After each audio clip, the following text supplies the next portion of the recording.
Hello, everybody. It's been a while. Starting my YouTube channel back up again because we finally made our dream come true. And I want to bring everyone along while we turn this woods into a homestead.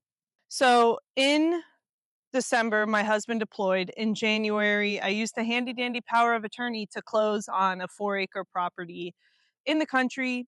And in February, I moved us here by myself. A little busy, didn't have an extra set of hands to get the moving done, much less, record videos and stuff for YouTube.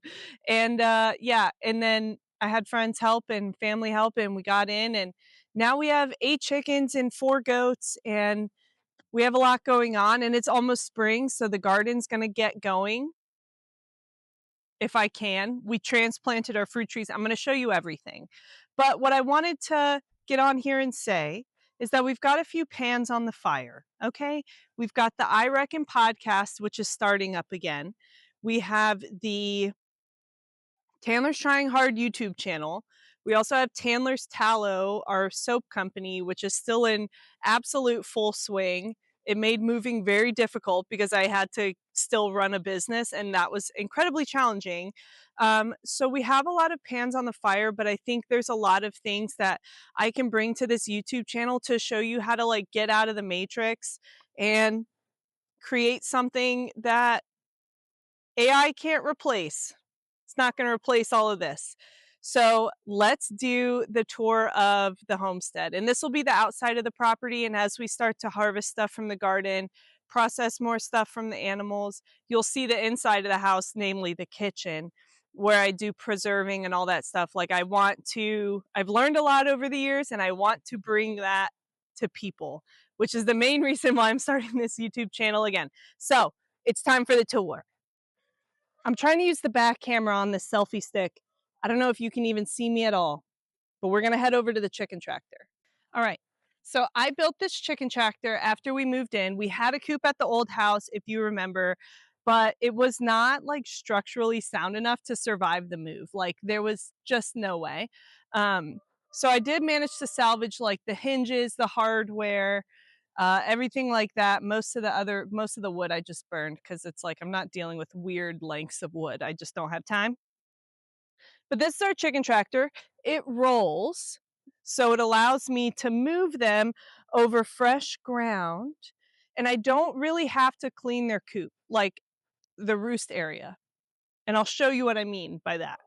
But yeah, so we have a big door here that allows me to get in and feed and water them. I need to like keep this camera straight. Guys, I'm a little out of practice. I'll be totally honest with you. But we're going to get the content train rolling again.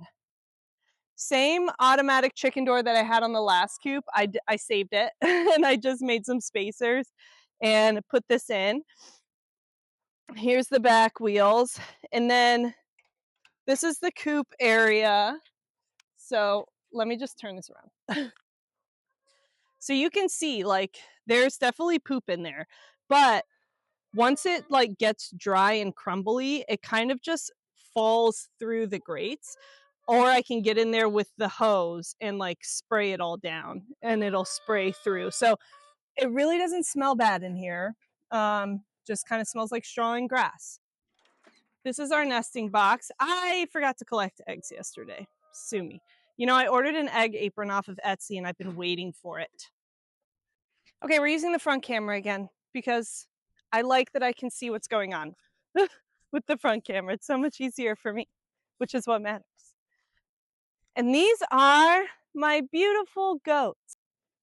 Hi, babies. So that's Mama. And the little baby, that's Jolene. And this asshole back here in the woods, there she is. That's Wednesday. She's moody as all hell. I got this tote off of Facebook Marketplace. This is an IBC like water container tote that the guy just sawzalled off the corners and bent it in. So that's their little hay feeder. And this is their little makeshift shelter. It's also on wheels. It's very light, very mobile. I think some of the PVC is popping off of the, four-way connectors that I got, so I'll need to repair this and kind of improve on it, but I built the frame, like, you can see I put corner braces on. I built the frame really solid so that it's easy for me to improve.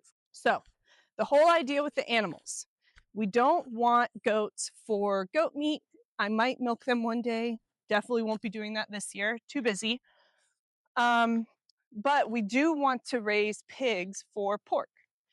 The only issue is, like, we have woods, which is great for pigs because it keeps them shaded because pigs don't sweat. So you want to keep them cool. And we also have a river literally running next to our property. So very easy for us to get water for animals. And I guess the only issue is we've got all these brambles and pigs won't eat that. Like, they don't like that. So what I'm doing is using the goats to knock down all the brambles and saplings, and then we can put pigs on it. And then once the goats move through an area, we move the goats on, we put the pigs on, and then the chickens follow the pigs and eat all of the bugs and the larvae out of the pig manure, which really helps reduce pest pressure on our land. I'm switching to the back camera. This is crazy. Everybody keeps asking me, are you going to make goat milk soap? No, no, I'm not. Because the amount of soap I sell, I would have to have like a full on goat dairy operation to be able to make enough goat milk to make my soap.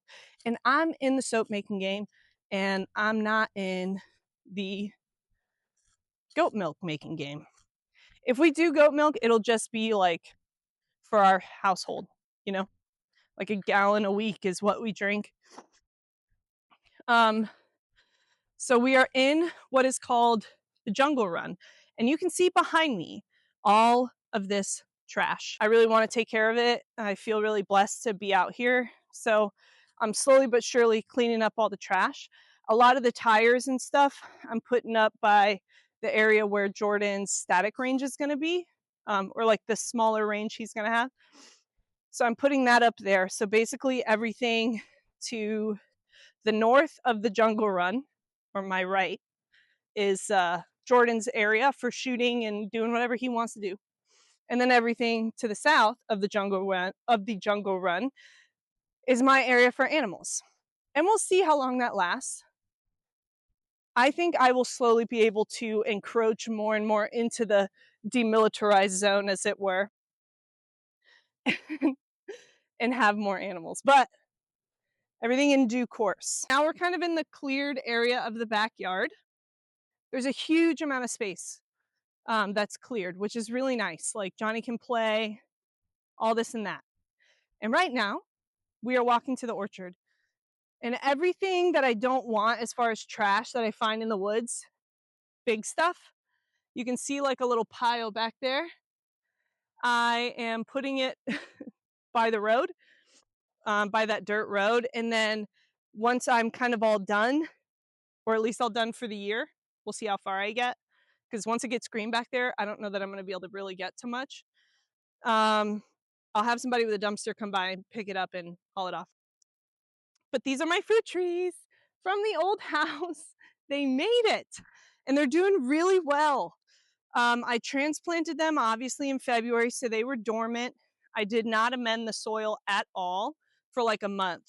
I left them that first month. I watered them in really good for like the first couple weeks. I was out here watering them every day that it wasn't raining. I did not amend the soil because I didn't want the roots to get cozy where they were. I wanted them to really dig in and start to find nutrients and everything that they needed before I started to introduce those soil amendments. So I did like peat moss, a little bit of compost, and one of those Farmer's Almanac tree and shrub fertilizer stakes on each tree. And then I mulched it with cedar mulch. And talking about the garden plans, I am going to put rhubarb between some of the fruit trees. And then I need to find a spot for asparagus that's kind of out of the way. But it gets like, you know, enough sun and all that. So I'm still trying to figure out where to put the asparagus. But rhubarb and asparagus, you don't harvest the first year. They're perennials, so you don't have to replant them every year. That's kind of the benefit. But I need to get them in the ground because time's a ticking, you know? As far as the garden beds, they did not make the journey. They are at the old house still. And these are the owner's garden beds. The previous owner's garden beds, I guess we're the owners now. They're in rough shape, but I think they'll last the season. And I did bring the potato boxes that Jordan made for me. These are lovely. They're really easy to harvest potatoes out of, and they're the perfect size. So I think what we're going to do is potatoes, and whatever potatoes don't fit in the potato boxes, I have a ton of food safe 5-gallon buckets from ordering like coconut oil and olive oil for the soap business. So my plan is to just drill some drainage holes in those, and whatever seed potatoes I have left over, I'll plant them in there. I say that until, I go buy soil, because that was the biggest thing. Like, I left my garden beds and I brought my compost, but I left my soil. And man, that shit's so expensive. And like, I worked really hard to get that soil to be really good. But we do have people renting our old house. So hopefully they're gardening this year. And yeah, I think in these beds, I'm going to do red onion, because pickled red onion is really easy and it's really good. Sweet onion, because that goes with everything. And garlic. So stuff that stores for a long time, kind of like staples, That's the focus of the garden this year. I do have my 25-gallon garden bags. I have 5 left that are in decent shape. I can order more from Amazon if I need to, or if I want to grow more stuff. But I'm going to do the sweet potatoes in those. So I'm not filling those yet. I always plant sweet potatoes a little later in the season. But here's the front of the house, and right there behind me are all the blueberry bushes. I am going to mulch this area with pine straw, because blueberries like acidic soil, and pine straw for me is the cheapest kind of mulch there is, because it's free 99 out of my backyard.